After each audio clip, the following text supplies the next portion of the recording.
Mornings. My pronouns are she, her, and this month's theme is trust. So I've asked Lucy from Tracks to come along. As always, thank you to the Pearl for having us, Bench for the free coffee. Ooh, some music. And my lovely team of volunteers, which is Liam, Gilroy, and Ash today, filling here. So yeah, I'll leave you to it, Lucy. Okay, great, thank you. Hello everyone. I'm a massive rambler, but I've been told that that is allowed here, so I'm quite excited. So I run a charity called the Sheffield Music School and the Tracks Project, which has been around for 3 years now. So Sheffield Music School started as something that was mainly for young people who played classical music instruments or sang, and that started in 1994. And that was in a time when you would get free music lessons at school, or the council would pay for your lessons outside of school. And that happened across the country, so there were lots of people playing instruments then. Times have changed, which you can probably imagine, and it's the same across all of the arts. And now you have to sort of fight to be able to play musical instruments unless you earn a certain amount of money. So one of our dreams and aims at the music school was to allow people to just dip in and out, do what they wanted to do, try lots of different things, and then hopefully enjoy an instrument for a very long time. In 2020, when I took over, really bad time to take over a charity, it was predominantly on Saturday mornings at the Sheffield High School for Girls. Every week we'd meet for a few hours and do different things, lots of theory, lots of small ensembles like string quartets and things like that. It was brilliant. But in 2020, things obviously changed. My first concert was the 2 days after lockdown, so obviously that got cancelled, and we had to decide what to do at that point, which was scary for everybody. So we went online like everyone else, and every Saturday morning I would sort of psych myself up for 3 hours of trying to keep children entertained on a screen, which is not easy considering you're doing music. But we did quite well. We invited different people in to talk. We spoke to people who were in professional orchestras, who gigged. It was really great, and it was an enjoyable time. But me and my colleague Tessa sort of thought, this isn't necessarily what either of us want to do. We sort of think that there is quite a lot out there for young people who play instruments, who can afford to play instruments. They can go to different music schools, there's lots of options there, but there isn't options for if you want to do something a bit different. The young people were saying that they want to do pop songs or maybe write their own music, and that wasn't something we would necessarily set up to do apart from a few members of staff. So those members of staff started doing that work and helping out, sort of write songs, think about their own creativity. And we tried to work out how we could pay for it all, which is the biggest problem everyone has, I think. In 2021, when things started easing up in terms of lockdown, there was a programme that came in to the whole country called Healthy Holidays, and that is a programme where different organisations and charities run different activities for children, but the predominant reason for that is to have free lunches. So everything was based around providing free lunches to children in the holidays, which that's yeah, the lunches are quite a hard part. We had more problems with the lunches than the music, to be honest. Potatoes not turning up on time and dodgy sandwiches, but we got there in the end. We worked it out, and that was a real sort of turning point for us, and that's when we sort of thought about the name Tracks instead of the Sheffield Music School.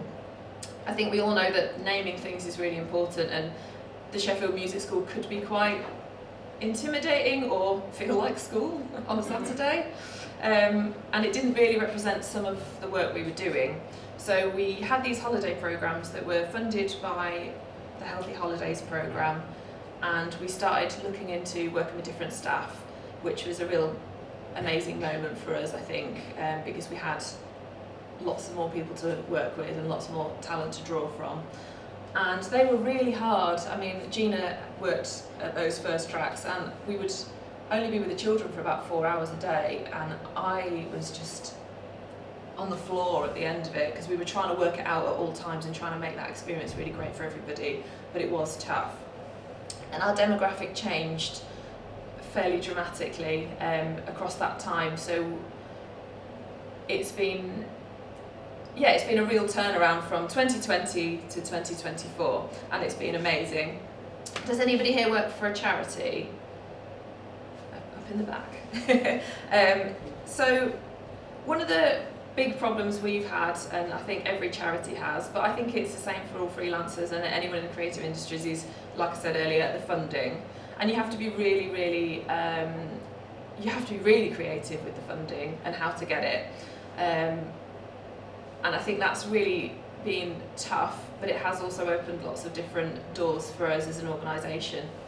So we had the Saturdays, we had the holidays, and then we sort of started working in a different way, because we were showing people we know how to work with potentially more vulnerable children and children that aren't usually accessing music and education. So then we started working with virtual schools.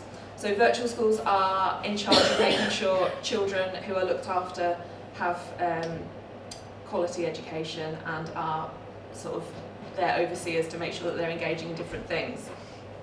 This is the point where I think the trust element really kicks in for us. So it was a real eye-opener the first time we had a young person come to us. We had one student, and we had this whole day programmed, and we had one student to start with. And I thought, oh my gosh, I think this might be a flop. But actually, I now realise that one student, if it works, is definitely worth it.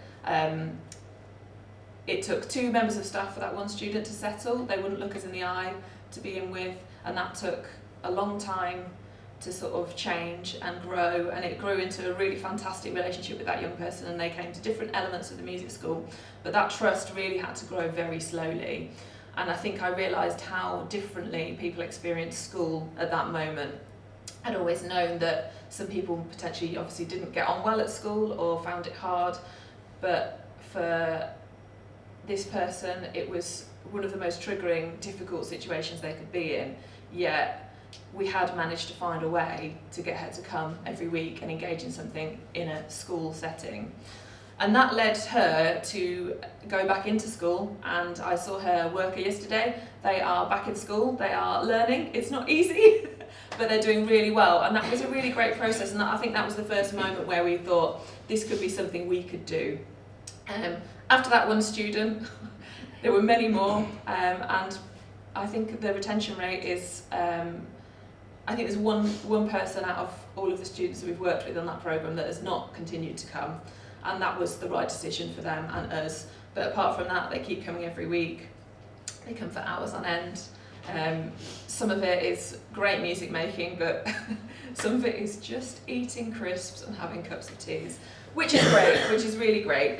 In terms of what that day sort of looked like, we realised that we were onto something special. People kept visiting us from the council, and that is always a sign that something's either going wrong or going well. So there was always these buzzers on the door going, hi, I'm just, do you mind if we just come and see the... Oh, yeah, fine, come on. And it's always a bit icky when stuff like that happens, because you tell them what you're doing, but until they want something out of it, they don't come. Look, don't show that anywhere on the filming, because I still want their money. But yeah, it was a sign that stuff was going quite well. So we decided, well, if the council are giving us a tick, then maybe we need to think about expanding a little bit more. So then we created an alternative provision. If you don't know what that is, it's similar to what I've just been talking about, but it's for any mainstream school can, or any school can sort of contact us with a student who needs either time out from their school, or it means that they are not in school at all, and they could do with being somewhere that isn't at home, essentially. And this is where the music and the creativity again was sort of highlighted to me recently. Sometimes I can forget about the creative part and the music element, and I think if you've ever had a job where you are managing different projects, you get further and further away from the thing that you started wanting to do in the first place. But this sort of pulled me back in last week. So our alternative provision class has 6 students. They all have highly complex needs. They've got a lot going on, and it feels like a mini celebration every time one of them walks through the door. And for the performance, we had they all got on stage and sort of showcased what they'd done, and it was amazing. And I was quite astounded. I'm there every week, but I don't teach it, so I'd sort of not really clocked at how much they'd actually done. It was amazing. And there was 2 cases I'd sort of like to talk about. Cases. Ugh. I don't use that word for children, that's horrible. Take that back. 2 young people. And one of them came to Tracks to have a break from school.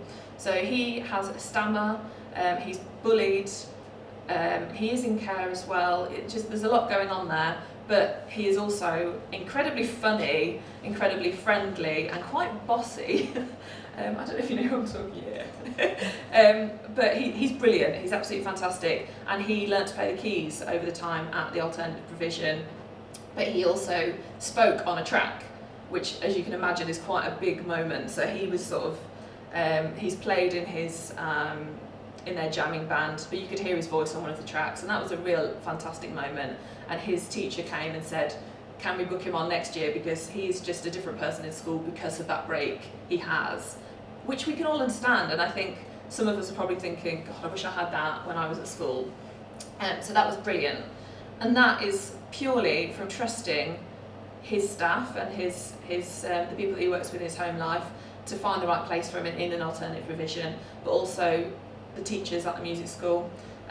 Me and him get on really well, and he also really gets on well with the other students, and they're such a mixed bag, all boys, but really cool rapper, someone who loves video games, like there's just such a mix, and they all get on so well, and that has been the thing that has made him feel like he's got a place, and that is purely based on the connections and the relationships with everyone. It's been amazing. And then there's another young man who hasn't been to school for 4 years. He's tried 10 different APs. He's been in a SEND school that's, you know, should be really brilliant, but it didn't work out for him. But he's been coming since November. Again, real success story. I would never have expected him to get on stage in front of people, but he did, and it was a huge moment. And you could hear his productions as well. He's got a proper style, and when you're listening, you can hear the elements that are him. And it was just a really great moment of creativity for those young people, and they trusted that they could go on stage without ridicule, without feeling uncomfortable, and it was just a real amazing moment last week. So that was what reminded me about what music was about and how it could really help people. So in terms of the different things that we do, so we've got the Saturday mornings, as I've said, the Thursdays with the looked after children, the AP, the holiday programmes. We also do quite a lot of live music. Has anyone ever performed on the stage before? Yeah, there's a feeling in it, isn't there, when you first do it? And I don't think that necessarily everybody ever wants to do it that does music. I think you don't necessarily go into music because you want to be on stage. Some people, definitely the stage is the first thing and the music is the second thing. But there's all different levels in between, isn't there?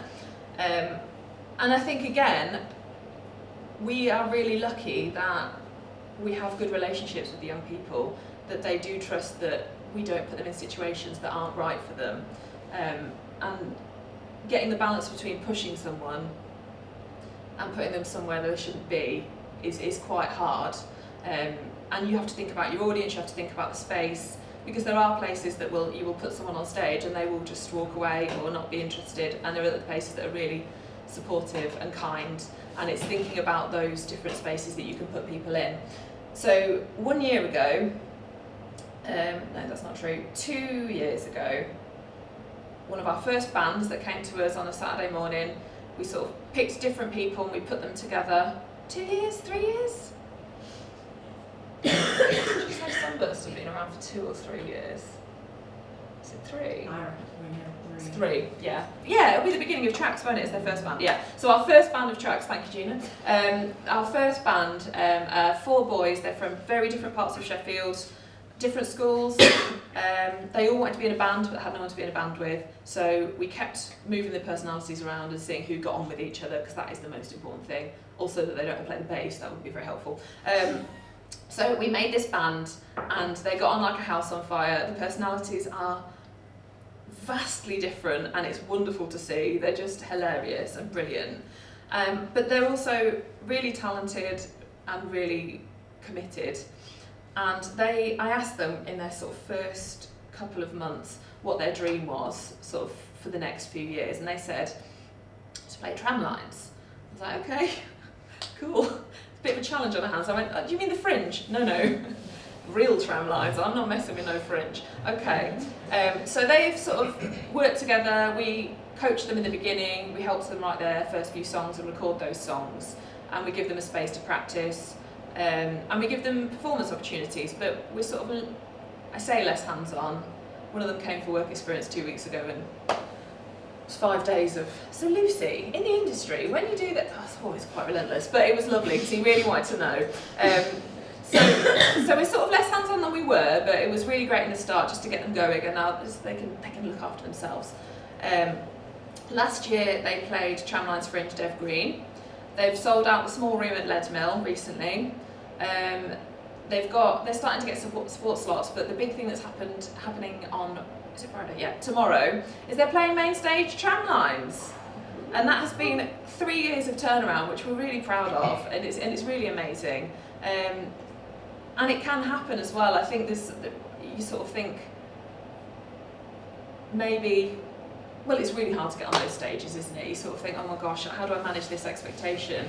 And actually, I didn't say anything. I let them just, do what they need to do, because actually sometimes if you work really hard, you can get to those spaces. It's hard, and there's not always the opportunities there, but they managed it, and they're going to do a great job, and it's really brilliant to see. So there's the main stage happening. We're doing the Dev Green stage again, which I think is probably the best stage at Tramlines anyway. It's so lovely and family friendly. We have. And we also have this afternoon, we're going to the Children's Hospital. So we started working at the Children's Hospital about a year ago. I'm just making up numbers now, I don't know, 8 months, something like that. And we take workshops to the bedsides. So again, we'd never done it before. Someone said, would you like to have a go? So me and my colleague Philippe went to the hospital. I helped them write some songs. He showed them how to make some beats and DJ. And it was amazing. And there were these poor children who must have physically, even just to sit up to do it, they were amazing. They had so much, well, I don't know what it was. I don't know how you do that in that situation, but they did it, and they created some really great songs. So we wanted to help however we could to sort of make Tramlines a thing at the hospital as well, because obviously they won't be out going, to the concerts. So these guys are going, there's lots of other young artists going to the hospital to deliver that performance at the hospital, which is very exciting to me. I think that's probably, don't tell some birds, but arguably more exciting than the main stage, to be honest. So there's that live element as well. We do gigs at Yellow Arch, we've done Dorothy Pax, the Leadmill, I don't know where else. Crook's Social Club for Neighbourhood Voices recently, that was really fun. What else have we done? In the Mobos. Mobos, thank you, there we go. Yeah, so Mobos, again, an interesting, I think that was a really interesting thing that happened, the Mobos coming to Sheffield. I don't know if anyone was part of any of that or even just sort of felt the buzz of the city during the Mobos, but it was amazing. It was amazing for us in that we were able to go out to schools and deliver workshops. I say we, I didn't deliver them, but the team did, and they were fantastic. They wrote some brilliant songs.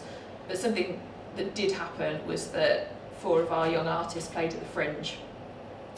And I don't think anyone expected them to be as talented as they are. I think sometimes you think, oh God, there's a music school coming to perform.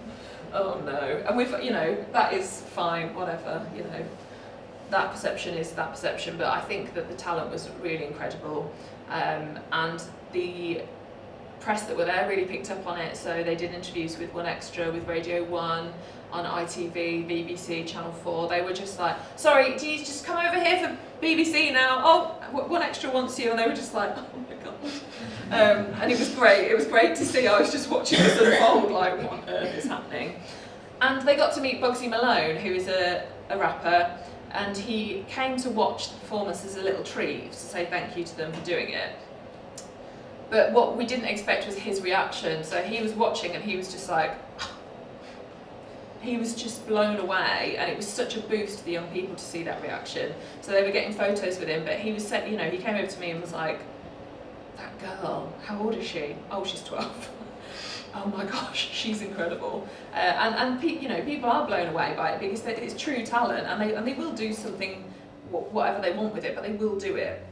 So the Mobos is amazing, and what impact it had on the city was that in schools, people were attending school more because of the activities that were happening. And that has led to a feeling in the city that music could potentially have more of an impact than maybe, you know, certain governments or whoever think it has. So we will be going back into schools fully funded for 3 days a week next year for the whole year to do a pilot project within a northern school, and we're going to be working in the secondary and the feeder on a day each to target the young people who might be struggling to engage in school, give them some time out, engage them in music, build those trusting relationships again, and then we will spend a third day of one of us going back in to just check in on those young people, to try and say, you know, I'm here today, it's Monday, but on Thursday I'm going to be back in just to see you. We can do something if you want, or we can just check in. And that is what we're trying to do, to see if it really helps by having someone external come in, try and be part of that school's family, build the trust, build the relationships, and see what that does to the attendance, which is so exciting. And that's going to lead back in, fingers crossed, to tramlines again. So we'll do that project throughout the year, and then hopefully have that space at the end of the year to perform. I've suggested Dev Green again because I feel like it's more inclusive. There's one thing paying on main stage, but if your parents can't afford £4 million for a ticket, then it's quite disappointing. So I think that's what we're gonna aim to do, which is really exciting. And I think, again, thinking about what Bugsy Malone's impact had on the young people, there was another exciting moment that happened more recently, that Ed Sheeran came and visited us. If you don't know who Ed Sheeran is, he's the very, very, very famous ginger man who sings pop songs. And he's nice. He's really nice. So I've never been, I wouldn't say an Ed Sheeran fan. I guess indifferent to Ed Sheeran. I've not really thought about it that much, to be honest. But I got a secret call in the middle of a safeguarding meeting, and I think everyone was concerned that I was not okay, because I went outside and was like, sorry, what are you talking about? Why? Like, it was real wild. Like, you don't expect that call, do you? So I had to keep that secret, which was very hard for me, as my friends well know. I was avoiding everyone for those 2 weeks. But I had to prepare people for that. We might have a visitor, so I tried to say, I was like, oh, someone really high up from the council's visiting, which was true, because Kate Josephs, who is chief exec, did come. But they were like, why are we making so much effort for someone from the council? They're always here. I was like, I don't know. It was very stressful, but we got through it. I had a meeting with Ed and the council and some music teachers and the head of the Music Hub, who are the umbrella organisation for the council who run all the music in the city. And I full cried on Ed Sheeran. But you know what? I think he needed some tears to see what I was trying to get across. Again, anyone who knows me knows I cry at literally anything, so he thought it was a bigger deal than it was, which was really embarrassing, but it's fine, it worked. And I was in a room of people and they were talking about education and creativity, and how, you know, it's hard for children in school because music, it's hard to get them to do the music and whatever, and I agreed with all of it. But my point was that as a charity, we are picking up the pieces of schools' failings with young people and taking the real hard end, and sort of trying to help them remember that they're not failures as young people, and try and build that back up to a place where they don't feel like they're essentially not worthy of being in a school or not worth that time and effort. And you know, on that day, one of the young people we work with had lost their home, which is quite a big deal, as you can imagine. So I was already emotional, and I just said, you know, it's more than just having the facilities in the classroom. It is the fact that people are going to school without food, without homes, you know, all the rest of it, and actually you can make an impact using creativity and building relationships and building trust to sort of rebuild and help people think about what they actually want to do with their lives as opposed to surviving, and having those moments of joy. So Ed really related to that. I got a hug, he smelled good, it was great. And if it was up to him, I think he would just have gone, here's £1 million. But you know what, let's all keep our fingers crossed that Ed Sheeran, I don't know, does something. I don't know, who knows? But it was a great moment. He came downstairs, he went, can I just see your students? Because there was lots of students there. I've been running a workshop, lots of people were doing stuff. But he said, can I just see your lot? So I took them into a room and they felt very special. And I was like, oh, someone's coming down to come and look at your music. So he walks in, Brown Sugar Clitheroe, our golden child rapper, was just like, it was just gorgeous. It was very lovely, he lost it. The other children were just more sort of like, I don't understand. They performed, Ed Sheeran was just going on about how amazing they were, they got on really well, he had some one-to-one talks with everyone. Then we went out into the main room, everyone lost their minds because Ed Sheeran was standing there. And then we put the music on, Ed started playing, they all jumped up and started singing along with him for the songs that they'd just written, I might add. It was so good. And it was just a beautiful morning, and I think one of the things that was important to me was that there was some talented people in there who've written 1 million songs, and there were some people who'd never written a song in the room. So what we did was we started fresh, we all had to write new lyrics, we all had to start again, so everyone had the chance to sort of be on as much as an even playing field as they could. And a lot of children that I would have thought wouldn't get on stage, you know, just went, guys, Ed Sheeran's not going to be here again.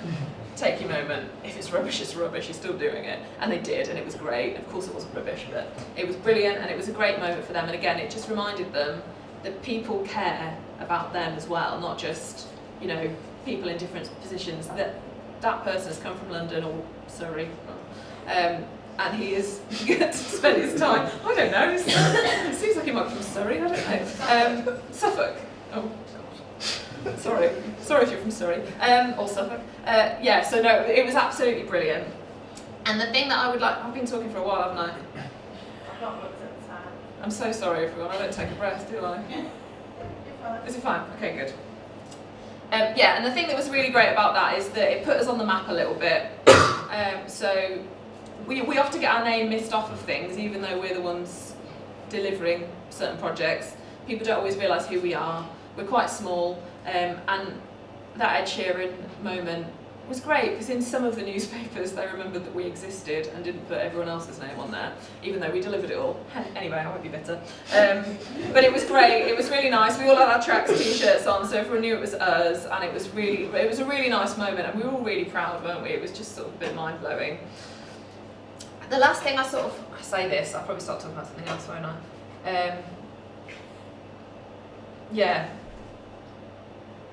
Yeah, I'm going to talk about these guys, because they sort of sum up what Tracks is. Just be casual.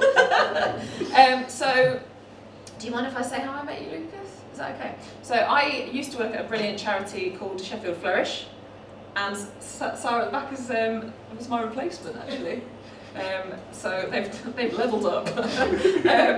And they are a really brilliant charity, and there was a pot of money that we had to try and find people who might be interested in one-to-one sessions.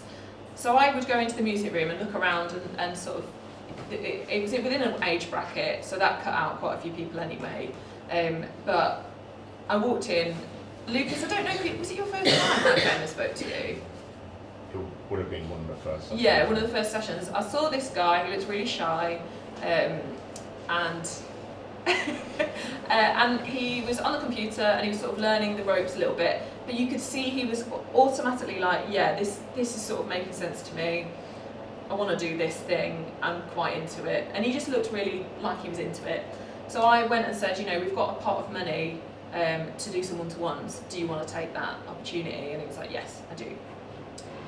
And knowing him now, after a couple of years, I can't believe how much difference there has been made. So I wouldn't have when I first met him, I wouldn't have imagined that you would go on a stage, for example. And not necessarily, I didn't know if you'd want to work with children. That was a real sort of eye-opener, wasn't it? But it's been really amazing because Lucas has dedicated so much time to his music, and that has sort of built trust with Philippe, and in turn, you know, the rest of us have got to know him. We trusted him that his friends wouldn't be awful, so when he said, I've got a friend, can he join us for a few sessions? And then this dude turned up, we were like, yeah, Lucas is a good guy, we trust that he's got good judgment. Another brilliant young person, and they've both just gone up and up and up. They just keep levelling up, and I look at some of the videos sometimes of when they first performed to now, and they were great then. You've always both been really good, but now it is another level. And it's been especially nice for me because I don't always get to engage in the musical aspect, that sometimes I can say to especially Lucas, right, I'm done with you standing still now. You are moving around. Let's get cringy. And it's not cringy, it's brilliant. He's moving around on the stage, he's looking around, and he's just such a swooner. It's so good. And you did Sharo Festival, and you just owned the stage, and everyone was just like, who's this guy? He's great. And it's been brilliant to see. And you two work together a little bit, so they're both volunteers, they don't get paid. We try and pay them in studio time, which has been a real great thing for us as well, because we get new songs out of it. And I'm hoping that they would like to move on to maybe being youth workers.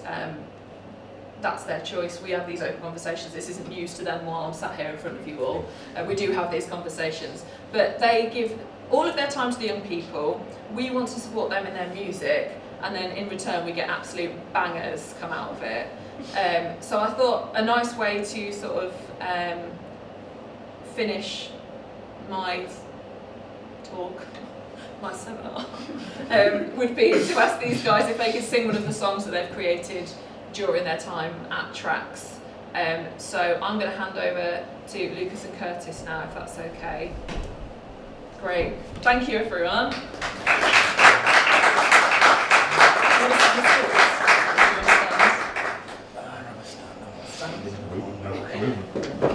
No, we haven't done a sound check, so fingers crossed.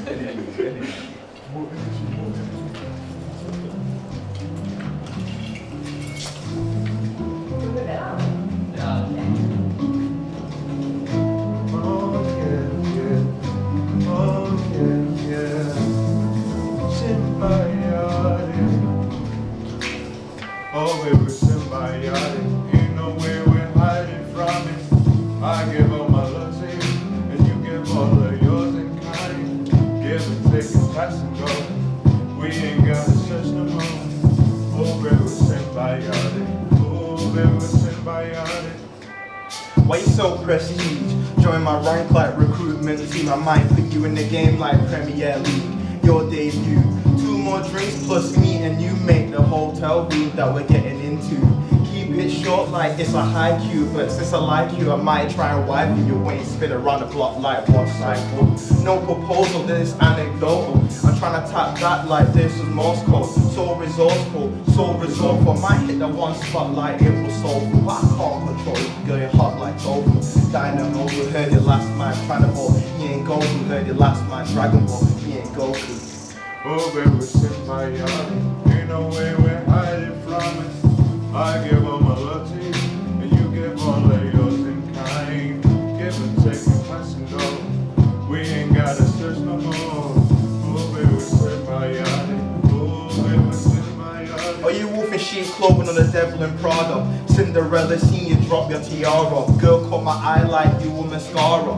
Who say nada to the feds say nothing? We stay bluffing cause I see you blushing. Look rose gold in your skin tone. Roti must be part of your Tinder. Cause I read you just like a Kindle. Like a Kindle, love every piece of you. How the dress look tight but the body look loose. How the money coming in and it was giving it to you. Look into my eyes when I'm giving it to you. That's eye contact like lens. You too bad, don't follow trends. Don't switch up, see me in a Benz. That's J-Hus, baby, do you see what I did there? Oh, baby, we're symbiotic, ain't no way we're hiding from it. I give all my love to you, and you give all of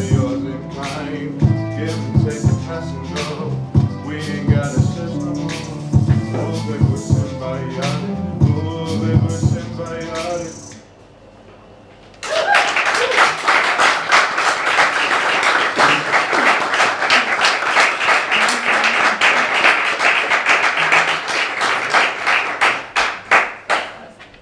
Has anyone got any questions for any of us?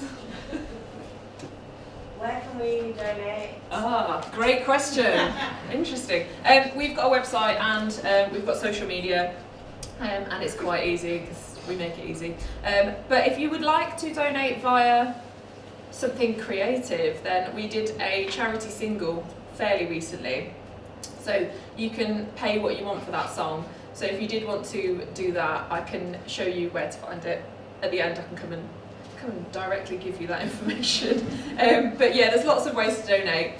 I should have said as well, we are writing a book at the moment. So Youth Music have funded us to write a book on how to write lyrics, and maybe do that at home yourselves, or maybe use it in classrooms. And these guys have been helping me do it throughout the year. All the young people have created the book, so I've just been putting it together. Lovely Emily is helping us with the designs. So please keep your ears peeled. I always get that wrong. What is it? Eyes peeled. Eyes peeled. Oh yeah. Ears. Oh, is there an ears one? I don't know. Oh gosh. Teacher, for God's sake. Yeah, keep your eyes peeled for that book, because you could maybe buy it for someone at Christmas. And it's the project's called Unleashing Lyrical Genius. So it's all on our website. So if you would like to donate or follow us on what we're doing, please do that. Our Instagram is tracks_UK, and our website is tracksuk.com, I believe. It is, I think, yeah. Any more questions from the room?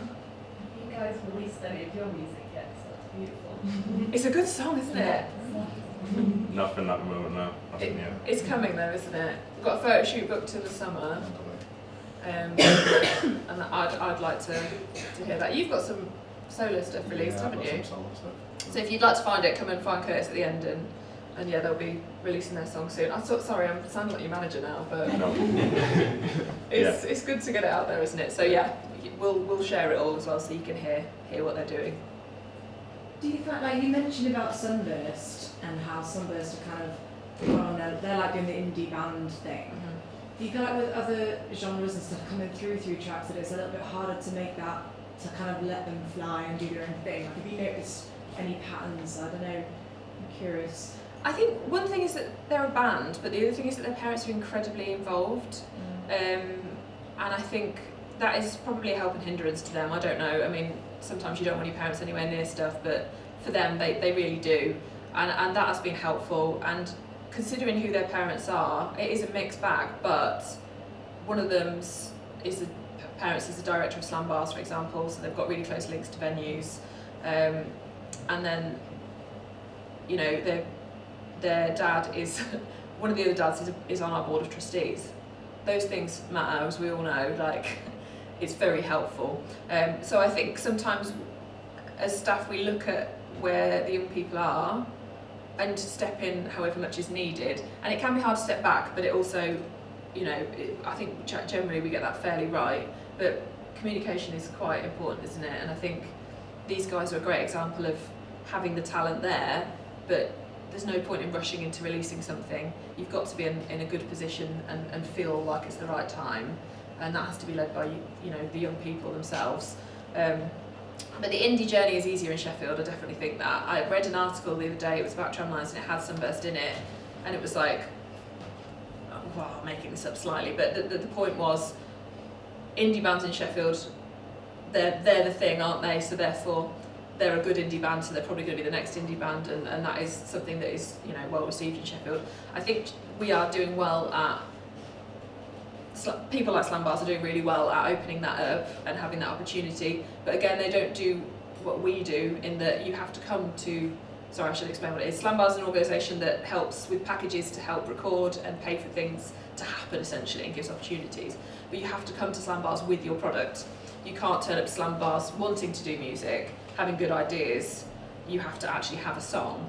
So I think what we're keen to do is help that first stage as well. But I think it's a harder route there are different opportunities happening in terms of stages. Like people are really keen to have pattern and push and slam bar stages to sort of open that out a little bit more. But I don't think the path is set yet. So I think there's still a lot to be seen to see what happens essentially. To like shift the landscape of the music scene over time. Yeah, and I think one of the biggest things I've learned from tracks is that you have big ideas and a lot of them all at once. I personally do. They're not all good ideas, my God, but they do come thick and fast and you want to make changes all the time, and actually sometimes you have to just take a step back and slow down. Like one of our problems that we have at Tracks is that we have a male heavy staff, and we're diverse in many ways, but that has always been an issue for us, and actually it's not as easy as going, should we just hire some people? Because you have to have the right skill set, but also they have to want to do that job. So I'm not going to, search and force and go, come on, please work for me, because it's not an easy job, and you have to start from the ground up. And we noticed that in the beginning of Tracks with the young women, they have a lot of sadness from what they've spoken in some of our research, because we do have a PhD researcher doing a whole project on youth voice at Sheffield Music School, and there's a lot of them already realising barriers very young, and it's really difficult to see, but we have to make those changes from the beginning and hope that in 10 years we've made a difference. We can't make it in the next 6 months, and can be quite a hard pill to swallow, but that's the reality, and there's no point in trying to rush things if they're not going to work, is what I'd say on that. Do you feel as if you're making real headway in getting music back into schools for all young people? Say that again, sorry. Do you feel as if you're making real headway getting music back into schools for all young people? In some ways, yes. In some ways, no. I think it feels like it's getting worse, because I know it's really sad, but the amount of GCSE classes that are being removed is bad, and also I think the whole landscape's going to change anyway. But the curriculum doesn't really change much, and I think that's a real problem. But also, the more we offer outside of school, the less that schools feel the pressure to offer it. But also, I don't think that it's going to change anyway. Even if we didn't offer it, I don't think they would start offering it. So I don't feel like we're causing the problem, but I don't think it's... So I'm hoping that with this project, even though it's small, it will hopefully show that actually music can have an impact on, a big impact on well-being, really, because we all know it does. It's just hard to get people to listen to it. And interestingly, Ed Sheeran, that's what he's really interested in, is doing some work to see if he can go to the government and say, if you do commit to music, people will attend school and they will be happy. And I think one of the biggest problems in school is the low self-esteem, mental health.